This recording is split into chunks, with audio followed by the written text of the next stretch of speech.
Good morning, and thank you for joining the 2015 State of the Retail Market webinar. I'm Eric Boyd, Director of Marketing Operations for the Matthews Retail Group. Although we're not here to talk about our team, I should tell you a little bit about the Matthews Retail Group. We are the largest brokerage team in the country with 37 members comprised of agents, an underwriting and financial analysis team, transaction management team led by Patrick Toomey, research, operations, and marketing. In addition to an efficient process and hard work, the team leverages a lot of data analysis, technology-driven marketing, and best practices from a number of industries, and old-fashioned relationship building, all designed to create a competitive environment for the client properties that we represent and to give clients the highest possible performance on every step of a transaction. In 2014, the team topped records in drugstore transactions, auto parts, casual dining, and convenience stores, many of those records being previously set by our team, with a high market share in those as well as other verticals in retail categories.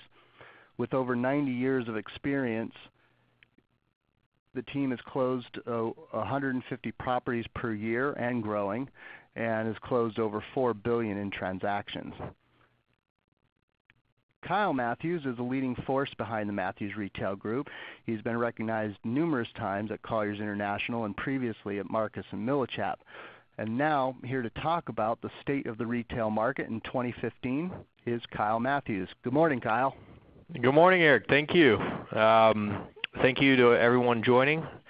I appreciate everyone's time on this call. I understand it's extremely valuable, so I'm going to be short and sweet, and I'll be sensitive to the time, and we'll get this done in 40 minutes or less. So before I begin, I want to quickly thank those who helped put this together, specifically Eric, who you just heard from, George Hoffman, who put together all the graphics, and also our research staff with specific emphasis on Kevin Chang.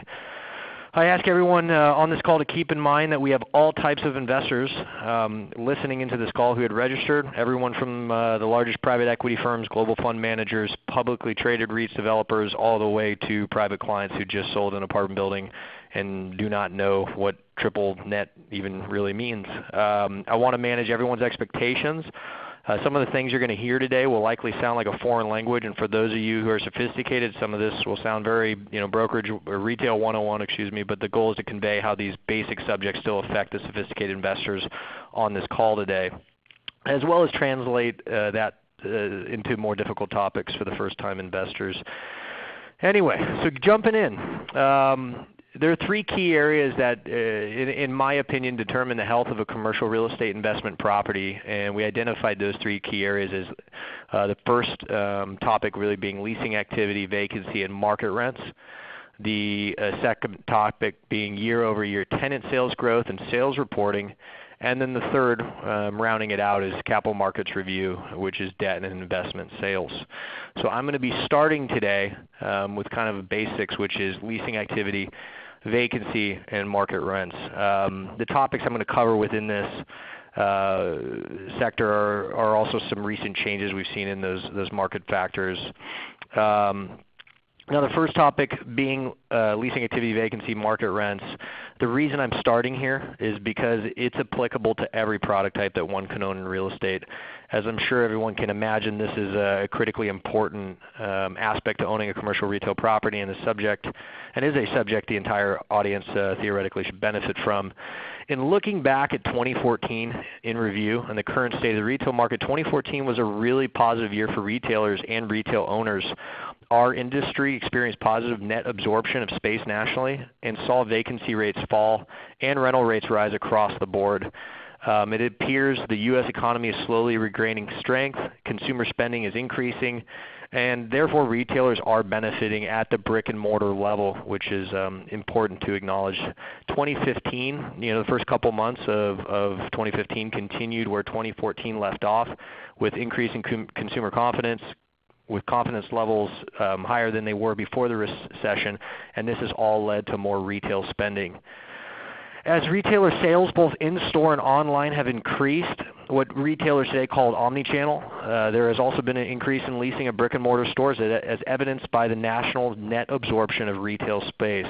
While some reports had projected net absorption of retail space in the 80 to 85 million range, CoStar's national retail report, in looking back at 2014, had the actual retail net absorption around 110 million square feet of retail space. So it significantly outperformed expectations. These exciting numbers were accomplished in spite of a couple of significant multiple site tenant closures, such as the 72 Dominick's grocer closings we saw in Chicago, and then also a lot of Kmart Sears closures across the U.S. and multiple cities and MSAs throughout the country.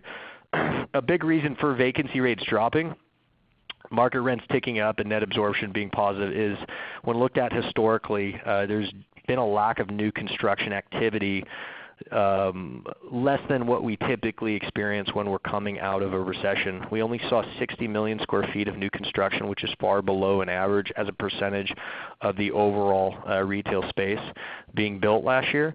In my opinion, the reason for this is that there really was such a glut of excess retail space left over from the 2007 era.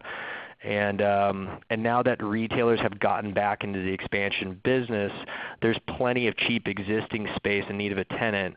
So that's made it difficult for developers to make new projects pencil and to justify new construction when there's a lot of existing space that just was never occupied.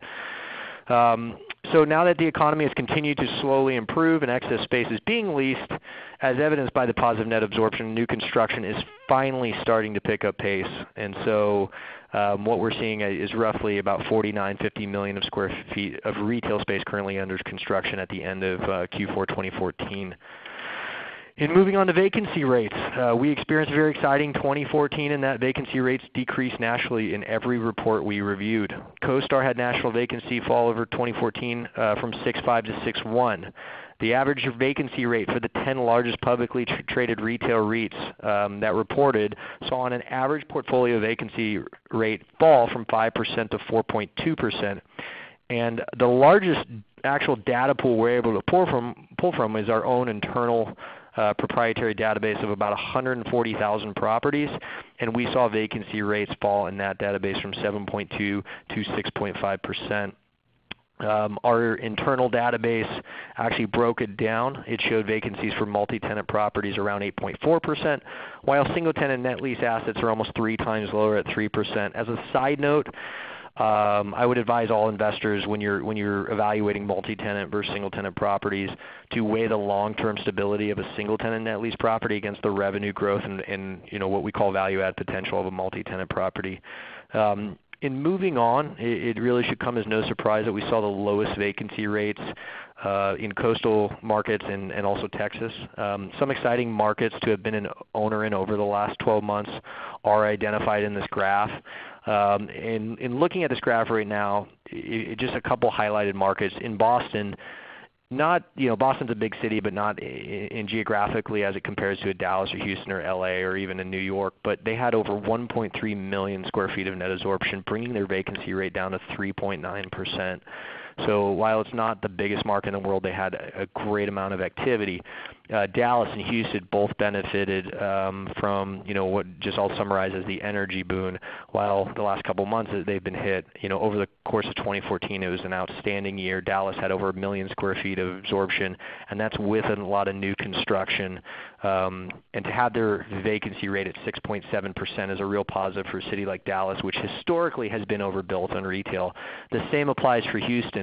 While our statistics show only a net absorption of 0.4 million square feet, take into account that there's been a lot of new construction in the Houston MSA, especially along the energy corridor, and to have vacancies at 5.6%, for those of you who know the Dallas, the Houston markets having been historically so overbuilt and vacancy rates higher, it's a really great market to be in or to have been in the last 12 months. And then, the Silicon Valley, New York, Los Angeles, Orange County, all of those were great markets entering into 2014, and they stayed that way. Most of those markets generally are completely built out, what I call perfected markets. So in retail, you're never really going to see vacancies dip below 3% just because of space turnover. To have a positive net absorption, Silicon Valley and New York, pretty stagnant. Los Angeles experienced positive net absorption. Those are some markets we really were excited when the numbers came out, and we definitely recommend if you're not owning already in those markets to really investigate and consider purchasing property in those. Some of the other ones, Miami, San Diego, San Antonio, Seattle, and DC. On the flip side, and I'm not going to say these are bad markets, these are just markets that some of the figures came back and caught our eye.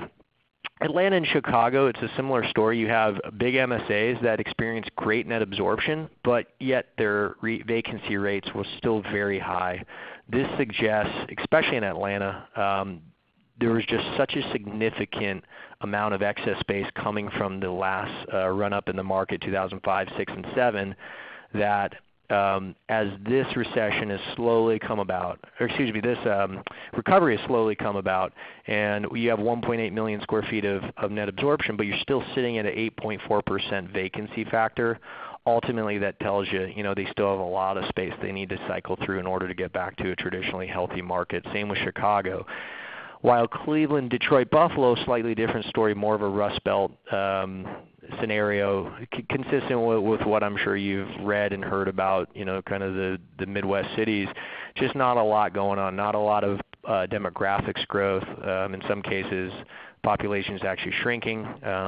If your consumer base goes down, it's hard for your sales to increase. If your sales aren't increasing, a lot of retailers are going to say, what am I going to do, expand there? And that's why you're not seeing a lot of net absorption in those markets. Phoenix being an outlier on the right, just so overbuilt. Phoenix and Vegas, similar story, so overbuilt that ultimately it didn't have a lot of net absorption. The city's still trying to figure itself out coming out of the recession. And the good news is they finally cracked single-digit vacancy. The bad news is they're still at 9.8%. So in looking at those markets, you're going to find a lot of opportunity in those markets for value add, for high cash on cash and yield return. You just got to make sure you're buying the right property. I want to go over some macro numbers in terms of the actual market rents here. We surveyed the top 10 publicly traded retail-focused REITs and reviewed their Q4 earnings calls and their 2014 year-over reviews. And we found, which is a very big number, that the top 10 publicly traded retail REITs averaged 9.9% rent growth, which is a very big number. And we highlighted 5 of them up on the screen. GGP and Kimco led their way with 18% annual rent growth. In looking and digging into those numbers, it was actually because some very old generational space came online and leases were cycled through and repurposed. So that was a big reason for that, but even then it's a very exciting number for those 2 companies, Simon & 11, RPI, DDR Weingarten, all with better than overall national market rent growth, and so it's really positive for their companies and for their portfolios. So, in looking at the rent growth and how the top companies are faring, taking a step back, just the national overall average and I'm looking at my notes right now, CoStar's annual national retail market report showed rents increasing nationally 1.54% from 4 quarters ago, up to $14.90 a square foot annually. So in leading to the slide that's out there, it says, what could you be doing better as a property owner? Ultimately, you got to ask yourself, if you're not seeing your vacancies go down and your rental rates aren't increasing, ultimately you got to ask yourself, what could I be doing better as a property owner to capitalize on all the positive momentum we're seeing, we've seen over the last 12 months and we see moving forward. Whether it's putting money into your asset to attract better tenants or higher rental rates, getting a different leasing team on the property, etc. We advise you, it's kind of like make hay while the sun's out. We advise that given all the positive activity that's happening on a macro level, retail nationally, if you're not experiencing it at the asset level, whether you own 1 property or 500 properties, definitely look into that because you should just by rising tides float all boats. You should start to experience increasing rents, increasing store performance and store sales of your tenants, and ultimately vacancies go down. This is especially true if you own a property located in some of the hottest markets out there. The National Retail Index shows superior performance in markets at the top of the index. New York, San Francisco, San Jose make up the top 3, and also make a special note of the Texas economies. They're generally outperforming the rest of the country on average. Austin came in number 4, Houston number 9, and DFW, Dallas-Fort Worth, number 13. All right, let's keep going. Year-over-year tenant sales growth and sales reporting in general. So the second major topic that I wanted to cover today is year-over-year tenant sales growth, and again, sales reporting. Sales are the life force of the retail industry. It is the primary way for retailers to generate revenue, and because of that, knowing sales figures allow owners like yourselves to predict and manage risk depending on how the store is doing. I've been doing this for a very long time now, and outside the actual rental rate negotiated in a lease, the annual rent they're going to pay you, it is my opinion this is the number one most critical item to have in any lease. If you're a landlord and you're negotiating a new lease, strongly consider, insist on this being put into the lease language that your tenant reports sales. If they don't report, often in retail, inevitably tenants are always going to come back and ask for something at some point. You look at why wouldn't they? They always have nothing. They often have nothing to lose. They have unilateral rights to extend the lease. There's no downside in coming back and saying, hey, I'm not doing so well. Can I have a lower rent, or can you give me back instead of exercising the bump on this option? Can I just have the rent stay flat? You don't have a lot of leverage as a landlord unless you have a naked lease, which is a lease with no options and their base term coming due, and they maybe have a cheap rent. Often you're not going to negotiate from a strong position of leverage as if you could if you possessed information on how the store was performing. While this may sound obvious, oftentimes you're not going to be able to obtain the actual sales report from the tenant. So if your lease, and a lot of these leases are leases that you inherited when you purchased the property, it's not something you negotiate, or you negotiated and you just didn't have the leverage to get them to say yes to the sales report clause. There are other ways to determine, and it's definitely not scientific, but to determine theoretically how they're doing at the site. And that's why when buying property or looking at assets you already own and saying, how is this tenant doing? Their lease is coming up in 2, 3, 5 years. You can start looking at rounding out demographics, right? The factors that generally are included are demographics like population density, average household income, traffic counts, and also surrounding competition. Everyone on the team, I teach all the brokers we have over here to go as far as sometimes it's as simple as pulling up aerial shots on Google, Bing, every type of different aerial service mapping on the internet, and look at how many cars in the parking lot. Oftentimes it's literally the only thing you have to determine the activity at a site. And if you're close by the property, spend some time at the asset and go out and see how many cars are pulling in, how many are going through the drive-thru, or how many just shoppers are there at different times of the day. Ultimately, this is why it's so critically important to look at traffic counts and demographics when buying real estate, because these factors are crucial to reaching strong store sales. This is also why rent at these locations is often higher, because they're in a sense paying for more store sales. So the better the demographics, the denser the population, the bigger the traffic counts, the higher the average household income, therefore probable consumer spending, discretionary spending. Theoretically, the bigger the store sales are, the more you could charge them in rent. Getting to the facts, 2014, U.S. Census reported a 3.5% increase in retail sales. When taking out e-commerce, same-store sales increased 3.2%. Okay, so this is very big. There's always that doom and gloom about brick and mortar. Actual brick and mortar store sales increased 3.2% last year, which is a very big and very exciting number. Some notable portfolio same-store sales growth that was recently announced. Pennsylvania Real Estate Investment Trust experienced 3.7. GGP was 1.1. All of the major publicly traded companies experienced positive growth. The only one that was an outlier was actually CBL, which is an outlet center owner, experienced a 0.3% decline. My personal opinion, this is just a function of there's been a lot of construction in outlet centers, and secondly, just in getting to convenience, and why they always are talking about e-commerce and the convenience of ordering online. I argue against e-commerce replacing neighborhood lifestyle kind of experience shopping that's close by, but when you have to drive 3 to 4 hours out of your way to go to a outlet center, that's when you say, hey, you know what, maybe I will pay for the convenience of ordering it online.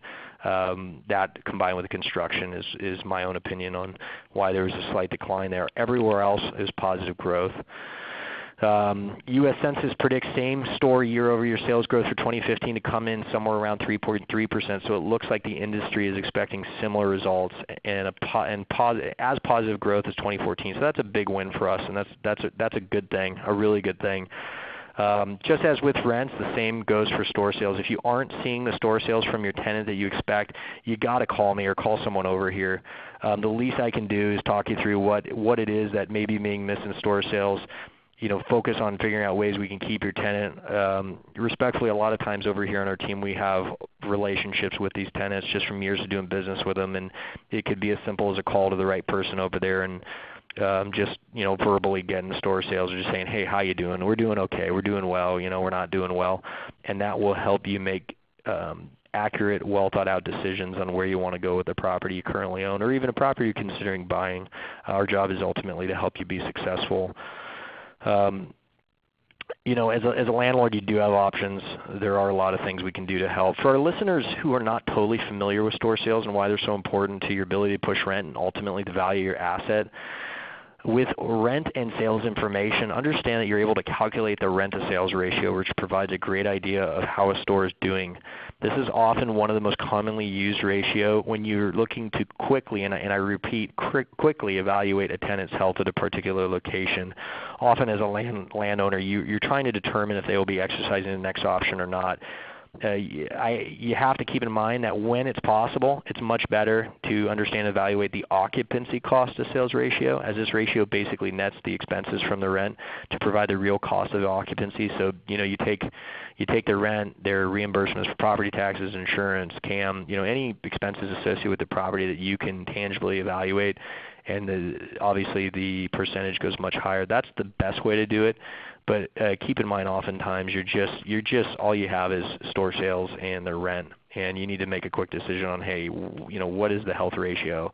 How healthy of a store is it? On the investment sales side, which I'll get to in a second, but I did want to make note while I'm talking about store sales, one very interesting phenomenon I've experienced on the investment sales side, and it's happened since the recession, is buyers, and I'm not just talking about sophisticated buyers who would describe themselves as industry professionals, but even private buyers who own one or two properties have come to consistently understand the value of store sales and how the store sales are adjusting their perceived risk associated with the investment they're evaluating for purchase. I can honestly represent in 2004, 5, 6, 7, very rarely would buyers ever ask for store sales, talk about rent-to-sales ratio or what a ratio may or may not mean for their tenant stability. Nowadays, there literally is not a deal that goes by without almost every prospective buyer asking for more than, not just store sales, but more than 1 year of store sales. They want to see sales trends, how the tenant is performing, and they'll ask us what our opinion of the ratio is as it relates to the tenant's ability to continue to pay rent and exercise options, let alone push their rent as their lease comes due. This was just a fascinating kind of dynamic that's come about in the last couple of years. The national buyer pool has really become educated about the risk associated with any retail deal, let alone the single tenant stuff. It kind of factors into, we call it over here the credit myth. One of our managing partners, Jordan Utah, wrote a paper called The Credit Myth about how actual store performance, store sales, occupancy cost to sales ratio is a far more important dynamic when perceiving risk and probability of getting your rent than it would be just, hey, what's their credit? Oh, they're A-rated, they're going to pay me forever. And that's not true. They'll pay you for your base rent, but if an A-credit company, a Home Depot, a 7-Eleven, even a Walgreens, a Triple B, ultimately if they're not doing well when their term is done, when their base term is done, their commitment is over, often they'll pull the plug, as opposed to a smaller franchisee or maybe not the credit quality a lot of people focus on, who are just absolutely killing it at the site, doing monster store sales, have a very healthy rent to sales and occupancy cost to sales ratio, who are going to want to stay there forever in perpetuity. So, getting back to what I was saying, when negotiating rental increases into new leases, having the sales in hand allows you to predict whether your tenant will renew the lease, exercise an option, or pick up and leave. By having this information, you're going to be able to negotiate with the tenant on terms that are fair for both parties. In addition, you are going to be able to use sales as leverage over the tenant and this is going to allow you to seek more favorable terms just by simply having sales information. You're going to unlock two options for your property. First off, if for whatever reason your tenant's leaving, you're going to be able to manage your risk by either providing a rent reduction as incentive to stay, or if sales were strong but for whatever reason the tenant is vacating due to some bigger company level conditions or issues, it's going to give you ammunition to go out and attract another tenant, whether it's the same kind of tenant vertical or tenant industry or a different industry, but you're saying, hey, this site's proven the previous tenant did well here, it just was an issue with their company and not the real estate. That's how you're going to be able to create maximum value, is negotiating new leases in line with sales figures to create the value for the property, especially with debt so cheap and cap rates at all-time lows.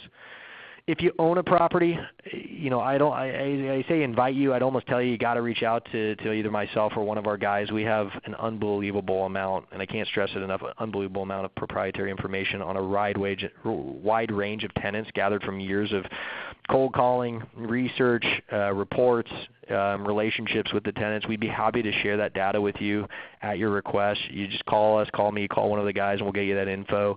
If your lease is coming due, most of the situations we deal with are someone has a single tenant property or a shopping center where one of the majors leases come and due, and for whatever reason they don't have a relationship with that tenant. They don't know what national averages are. They don't know even their store reports, and they don't know how that fits in with what's normal, where that falls on the percentage of the spectrum. Just let us be a resource for you guys when when you need to leverage that information to negotiating with tenants. All right, moving on. Next slide, George. All right, moving on to the last topic, and really the most exciting because it's capital markets, and that's really what we focus on over here, is going to be debt and investment sales. I thought I'd talk about the debt first because really debt's the driver of this capital markets experience we're all living in right now, where values are unbelievable, debt's cheap, it's a very supply constrained, a lot of demand, not a lot of supply, and it's just driven up values. It's a pretty exciting time. The first kind of fact or graphic we put up was there's been a 50% year-over-year lending origination on retail increase. So in 2014, there were 50% more loans placed on retail properties than in 2013. Acquisitions accounted for approximately half of all lending transactions, which is a big number. Historically, it's been our experience that lending is 60 to 65% refinance, 35-40% investment sales. But 2014 numbers showed us it was almost split right down the middle. Why is this? I mean, respectfully, I believe underwriting standards have loosened substantially over the last 2 years. I know coming out of the recession, 2009 and 10, I mean, lenders made it there wasn't a lot of liquidity, and what liquidity was out there, lenders made it very difficult for borrowers to lend. I mean, just the paperwork and the retrading, there were a lot of, kind of bad experiences during that time, but, we worked through it, and now underwriting standards have loosened, and that makes it a little easier. There's a lot more lenders in the market, so we're experiencing a tremendous amount of competition amongst lenders for deals, for solid fundamental deals. Buyers and lenders have continued to become more confident as liquidity spread more widely for deals, especially in secondary and tertiary markets. The debt for primary markets came back quick, and it was always pretty good. But the secondary and tertiary markets over the last 18, 24 months has really come on strong, and we're experiencing very cheap rates in these secondary, tertiary markets. Despite the wind down of the Federal Reserve's quantitative easing program, liquidity has remained strong across the U.S. Public demand for CMBS bonds is very strong. And the favorable bond pricing, it definitely translated into competitive CMBS pricing. Despite many market participants' expectations, I dare say mine included, the end of the Fed's quantitative easing did not correspond with higher long-term Treasury yields. It actually went lower. There definitely was a continued flight to safety, and T-bills are always considered the safest investment out there. So as of the end of February of this year, the 10-year Treasury was at 2.1, which is down 50 bips from 12 months ago, and also from June of last year. I mean, it obviously went way down. I think it was, as of even 30 days ago, it was down to 170, and it's come back up. But looking year over year, it's 50 bips down from where it was a year ago. So great time to place debt, very cheap debt. We got a graph up there, kind of shows you the last 12 months and where it sits. As you can see, recently it's jumped back up, but even if you compare it with where it was a year ago, it's about 50 basis point for private, for sophisticated, or for owners who aren't sophisticated, 50 basis points being 0.5% cheaper than it was about a year ago. Let's see, where else were we with lending? Overall lending has begun to expand to small community banks and credit unions as they extended their lead as the top non-agency commercial lending group. Some of the best rates we've experienced here at the Matthews Retail Group, and we've been able to achieve it on a sizable portion of our single-tenant net lease portfolio sales, has been sourcing debt through actually local credit unions close to the property. Life companies secured the second spot among major lending groups. They captured over 25% of the 2014 non-agency lending. That was down slightly from 27% at mid-year, but their total volume was up 15% year over year. 41% from banks, as I stated earlier. The other lender category, that includes finance companies, pension funds, REITs. They're tied for third place with CMBS, conduit lenders, in terms of market share at 17%. So you get a kind of snapshot of who's lending in the market on retail properties. And I think that helps when you're going out and sourcing debt, knowing that you have options. And it's very important to understand that. And if you need help on the debt side, give us a call. We've worked with a tremendous amount of loan originators, and we really narrowed it down to one who's consistently executed for us. So give us a call, and we'll put you in touch with that company. Getting back to loans, 2/3 of all the loans, in looking at our numbers, were between 3.5% to 4.5%. That spread only being the differences between 5, 7, and 10-year debt, which one buyers picked out. Most of our shopping center debt was CMBS, while on net lease side was bank and credit union driven. I would say most of the loans we did were opportunistic. Value-add buyers are placing 5 to 7-year loans, while our more conservative passive income-driven buyers, kind of our single-tenant net lease buyers, were placing 10-year debt. 90% of our loans had 25-year amortization schedules. Spreads over U.S. Treasuries for commercial debt. It's always one of the big metrics I like to focus on. It stayed pretty consistent for us between 220 to 225 bips over the last 12 months, and depending on loan maturity and what treasury the debt is being priced from, the interest rate, as I said earlier, should be somewhere between 3.5% to 4.5%. All right, moving on. I'll go to the sales. So on the sales side, again, this is what gets me up in the morning. I love sales. It was an awesome year. It really was a very exciting year. We had a banner year over here, focusing on the overall market. I think it's very important to know, and a lot of people didn't know this when I kind of first dug it up, was for the first time since the recession, 2014 marked the first year where we surpassed pre-recession sales volume. So we did a total of $82.6 billion of retail, or I should say the market did a total of $82.6 billion of retail real estate. Was sold in 2014, and that surpassed the peak volume of $81.4 billion in 2007. So we've officially, in terms of a dollar volume, finally caught up with where we were in 2007. At $37.7 billion of that activity, it was strip centers and single-tenant properties. That's about 46% of all retail activity. That's down from an average of 53%. That was an interesting fact we uncovered, that there was a lot of larger transactions that kind of took up, percentage-wise, a lot of the dollar volume, disproportionate to what you typically experience. But simple economics tell us that when there's more quantity demand, there's going to be an increase in price because everyone is going to have to fight for what's available. This is providing favorable conditions for those who are in the market to sell, because the shortage of property on the market is going to drive up property values to new highs.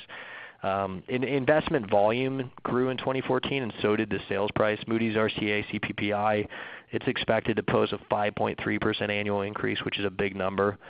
And on a side note, I thought I'd put out there, one thing's interesting to note, that is across all major property sectors, retail is actually the furthest behind as it relates to the pre-global financial crisis peak price levels. So what that means to me is it's the sector or the product type with the greatest amount of opportunity to make money. The yields are higher, the value add component's higher.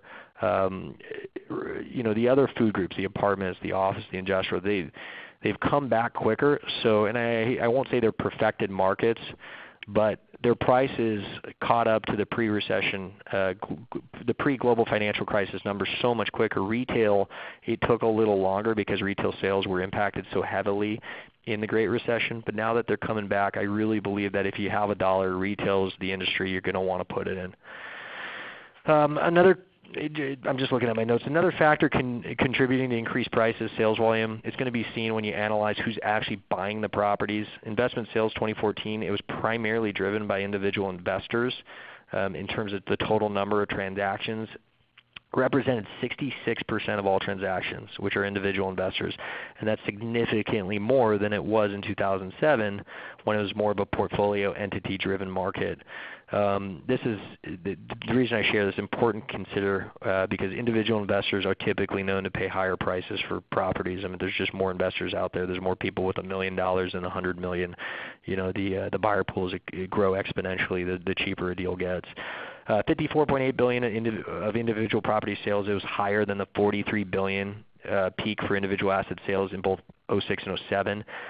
This just suggests a healthier pace of investment activity. So, you know, we're more than 25% higher in terms of total dollar volume of individual asset sales than we were in 07. Because of cheap debt and demand outpacing supply, cap rates have reached all-time lows. This is a big slide for us. So cap rates are at all-time lows. I mean, people always ask me, what are you seeing in cap rates? And while cap rates are just one way to evaluate property, I mean, there's net present value, IRRs, cap rates, price per pound. Cap rates are the most commonly used generic metric when evaluating real estate, and candidly, it's the question we get the most, so I figured I'd answer it. The exciting news for owners is last year cap rates across all retail acquisitions dropped 30 bips from 7 to 6.7 nationally. And respectfully, most of the performing deals you're going to find much lower than that. That number is skewed by, you know, the shopping centers and tertiary markets that are suffering from 40% vacancy, and respectfully, the cap rate's double digits, not even sold on a cap rate basis, it's sold on a price per pound basis. So, but in taking all the information, the average dropped 30 basis points. So you can imagine just there's an incredible value in your properties right now. In addition, the 10-year Treasury having decreased, I mean, I said earlier, 50 bips year over year. If you just took 2014, we basically started 2014 at 3%, and we ended 2014 at 2.2%. So, you know, that's a 27% decrease, 80% basis point fall. Granted, we've come back up a little bit from the bottom, but, you know, you're looking at a 400 to 400 basis point spread of Treasury cap rates over Treasuries, which is a huge spread in looking at the ability to make money, and it's also slightly higher, but in the range of what has consistently been long-term cap rate spreads over Treasuries of 380 to 470. A couple other stats that I looked at I thought were interesting. Average price per square foot for strip centers is up 9.5%. The amount that traded on the square footage is up 24%, so strip centers are hot. Single tenant net lease just knocked it out of the park. Activity and transactions increased 41% year over year. I mean, that's an insane number. And while myself and the Matthews Retail Group, we love to take credit for all that, and it seems like you know, we experienced that number over here. The truth is the reason for this increase in sales is due to continued access to cheap debt, as investors continue to seek opportunities in the sector, and they typically trade at a premium to bonds, and it's almost, you know, in essence buying a bond.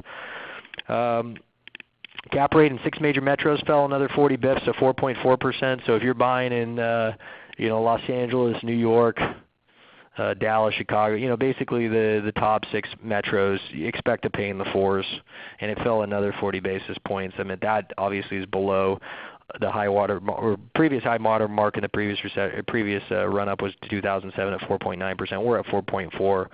So when I have buyers say, you know, 4.5, 4 cap, 4.5, high 4 cap, you know, in LA and New York and Chicago, wherever it is, you know, that's crazy. I said, not at all. That's actually the market, and it's very consistent with what we've experienced. That's no surprise to those of us who've been in the trenches doing deals. Cap rates, you know, across all retail acquisitions, you know, Real Capital Analytics also confirmed our 30 basis point drop. Let's see what else. I mean, you know, I think it's important to note our group has sold over 200 properties over the last 12 months. And so we have a lot of information that I said earlier is proprietary to us, and our information shows cap rates for retail properties relative to the 10-year Treasury is actually even higher than the long-term average, ranging 390 to 460. over treasury, cap rate over treasury, and that's really the spread where you're going to make your money. Our information also showed multi-tenant properties are priced below the peak levels, and over the 12 months have typically carried on average a yield of about 100 basis points higher than single-tenant properties. So as I stated earlier, you just got to evaluate the risk and value-add opportunity of multi-tenants, as it relates to the passivity but kind of stabilized features of a single-tenant property. I'd say just steady tapering tame inflation, continued deferral of federal funds rate hike, and ultimately that should support consumer spending and investment. So I think that's pretty much it on the sales side. Conclusion. In concluding everything and kind of summarizing my thoughts in the state of the retail market, I've thrown a lot of facts at you. I've thrown, a couple, hey, this is what I think this means, or this is what our information's telling us. But here's ultimately my position. 2013 was a good year. 2014 was a very good year. I believe 2015 has the potential to be a great year. But you, as an owner, have to make the move. You can't just sit there status quo with your property and say, well, 2015 has a lot of the fundamentals that 2014 had, so I'm going to benefit directly. That's not true, especially not in retail. You got to do something to capitalize on it. It's not just going to take you along with it. You got to sell at a high price. If you're buying, buy. And I understand you're buying at a high price, but lock in the long-term cheap debt. That's what's driving value. So take advantage of it. And if you're not selling or you're not buying with long-term debt, you need to refinance. Don't just sit there.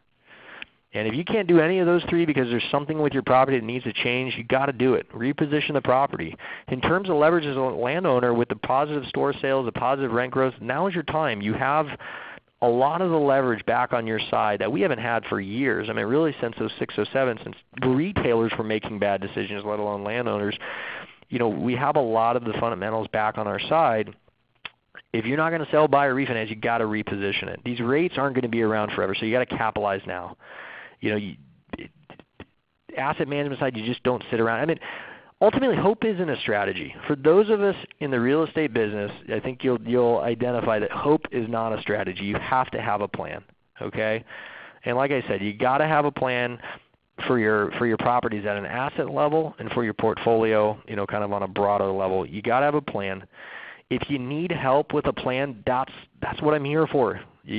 I'm here to help you. This is what I do. You call me, shoot me an email, call one of my guys. We'll get on the phone with you. And if you don't have a plan in place, we'll help you with it. Ultimately, we need to add value to your business. We'll create a plan that protects you and really maximizes the equity you have in your real estate. That plan may be to sell. It may be to hold and buy more. It may be to refinance and buy more. A lot of times our plan is we look at your asset and we say, you know what, this is a great property, but it can be even better. Here's what we got to do to reposition it, either get the rents up. We're not sure how the tenant's doing there. Let us utilize or leverage our relationship with the tenant to get store-level performance. We can do that, okay? Give us a call. But don't do nothing. That's the worst thing you can do. And like I said, you got to have a strategy. Hope's not a strategy. Don't just sit there and say, well, I hope my property does well. Well, I hope my tenant extends. Well, I hope my rent goes up. Or I hope my sales goes up. Don't just sit there and hope. Create a plan with your property. Call us. Reach out to us. We'll sit down with you either in person or over the phone, and we'll walk you through, and we'll create a plan based on our information, on our expertise, on our knowledge, on our relationships. And we'll not only come up with a plan, but we'll execute. Kyle, we've got a lot of questions that have been coming through all the way along, and I've been sort of going through them and wanted to pull a few out here. We've only got a few minutes left, but we've got a question. I want to get out of a strip center in Phoenix. They're saying it's almost 50% vacancy, and they want to get into Dallas or Houston. How would you overcome the obvious objections when selling this type of property? That's a good question. So they have a strip center in Phoenix. They want to trade into Texas. I get it. Our information showed Texas is good, and they have 50% vacancy. Respectfully, to that landowner, one of the best ways we sell the properties is we sell against the owner. We just say, hey, look, here's an asset. There's a lot of opportunity. We define those as value adds. We create a business plan for the property, and most of the buyers who would be interested in that asset are going to have some sort of infrastructure in place to take it from 50% to 70 to 80 to 90%. We're going to walk them through the plan on how we think we can get there. And in terms of basically saying, hey, the previous owner didn't focus. They didn't have the infrastructure. They didn't have the local market knowledge. They didn't have the relationships with the local leasing brokers or tenants, whatever it is. We kind of create a story for a property and we sell it. We do. Me personally, most of my time, I'd say 90% of it is focused on selling non-core assets for publicly traded companies. The biggest way I sell, and I always joke with the sales guy, with the disposition guys at the companies, and they laugh about it. They know it's part of our selling process. They say, hey, look, this company owns 800 assets. This is number 790. They just don't focus on it that much. It doesn't move the needle. So ultimately, you as a potential buyer, it means more to you. You're going to focus more. You have the wherewithal. You have the market expertise. You have the infrastructure in place, the leasing team, the asset management team. There's a way to sell those. And I think if you look at our track record, I'm at 50% vacancy. That's a good one. Shoot, we've sold deals 10, 20, 30% vacancy. Give me a 50% all day. Next question. My tenant has never been willing to give me store sales. What leverage do I have in getting them? Or how can I get them without the tenant's cooperation? I mean, that's a great question. So your tenants doesn't give you store sales, and what leverage do you have? I mean, unfortunately, I got to answer right now, none. You personally, none. If your lease doesn't obligate the tenant to report store sales, they're not going to give it to you. There's no benefit to them to telling you how they're doing. And the only time you really will experience that is when they're asking for a rent reduction, and they are generally doing bad. You'll have a tenant say, hey, I'm paying $100,000, I can only pay $80,000, and here's why, and they'll show you store sales that just aren't doing well. Let's assume that your case is different, that you just want to know how they're doing because they have 2, 3, 4, 5, 7 years left on the lease, and that anxiety, that kind of panic is starting to build and set in, and at night you're struggling going to sleep because you're like, gosh, I own 1 or 2 assets, and most of my net worth is based on this tenant continuing to pay this rent. What do? I don't know how they're doing. I don't really know how to game plan. A lot of times when you get under 5 years, you can't put debt on the property. Call me. I literally, if you take 50 of the largest tenants in the industry, we could probably pull sales out of 40 of them, and that's just doing the circuits and being in the industry and just getting to know a lot of these people. They're people just like you and I who have jobs to do.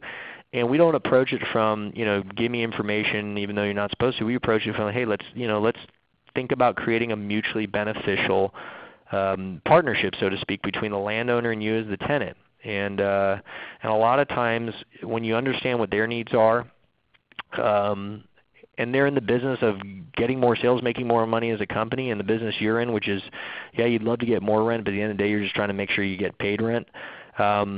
A lot of times there's a way to structure a mutually beneficial deal. Initially have us call the tenant and just kind of get word of mouth sales, but using that information, creatively structure a mutually beneficial arrangement between you and a tenant to get them to extend. To be as upfront as possible, most of the time that includes a capital contribution to their space, but that's pennies on the dollar for what you're saving, not just in value, but in guaranteed rent over the course of a lease. They have 4 years left, and you're married to the property. You love it. You built it. You never sell it. So then you're saying, okay, I'm stuck with this thing. How do I get the tenant? Well, a lot of times it's us figuring out a way to make their space nicer, draw more traffic to the site, expand, or put a new roof on, whatever it is. You put some money into the building, give it a little TLC, and they'll say, hey, we'll extend out 10 years because we expect a 10% bump in sales. A lot of quick service restaurants, fast food, you experience that a lot of times. So. What else, Eric? Just a minute left. Selling an apartment building and want to eliminate management. What's my best entry point into retail? That's a softball. Eric. That's a single tenant net lease deal. You're selling an apartment. The odds are you're selling it because of passive. You just got too much management. You're looking to pacify your income stream. That's a single tenant net lease deal. Depending on the amount of equity and debt you got to replace with your 1031.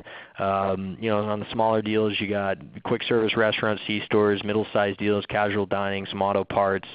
all the way up into the drugstores. If you're looking for single tenants, we did over 150 last year. Just call us. We'll walk you through the pros and cons of each one, and we'll kind of pick the right fit as it relates to not only cash flow and credit, but also how much debt you want to take on, leverage, risk associated with the amount of leverage, and we'll put you in the right deal. So that's an easy one.